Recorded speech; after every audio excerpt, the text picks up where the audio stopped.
તો આ સાથે જ વડોદરાથી અન્ય એક મહત્વના સમાચાર। વોર્ડ નંબર 2ના ભાજપના નગરસેવકને ખંડણીની ફરિયાદ નગરસેવકે ખંડણીની ધમકીને લઈને ફરિયાદ નોંધાવી છે। 14 અને 16 જૂને ખંડણી માંગતો તેમના પર ફોન આવ્યો હતો। આ સમગ્ર મામલાને લઈ હાલમાં તો તેમણે ફરિયાદ નોંધાવી છે। તો વડોદરામાં નગરસેવકને ધમકી આપવામાં આવી અને ખંડણી માંગવામાં આવી છે। આ સમગ્ર મામલાને લઈ હાલ તો ક્રાઇમ બ્રાન્ચમાં ફરિયાદ નોંધાવી છે। વોર્ડ નંબર 2ના મહાવીરસિંહ રાજપુરોહિત ભાજપના નગરસેવક જેમને 1 કરોડ રૂપિયાની ખંડણી માંગતો ફોન આવ્યો હતો।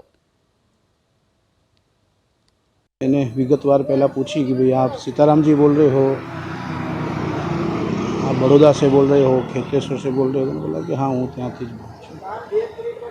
એમને એવી વાત કીધી कि भाई 1 करोड़ रुपए की व्यवस्था करो, नहीं तो आपका काम तमाम कर दिया जाएगा। आपके बेटे को जानहानि धमकी આપેલી અને 1 करोड़ रुपया देना होगा। तो भाई ये फ़ोन कापी દીધેલો, પણ સતત આવું વારનવાર આવતા 14મી તારીખે ફરી આ જ ટાઈમ મેં એ જ વ્યક્તિ એ જ નંબર ત્યારે બાબતની ગંભીરતા સમજીને અમે પોલીસની અંદર એની ફરિયાદ નોંધાઈ છે।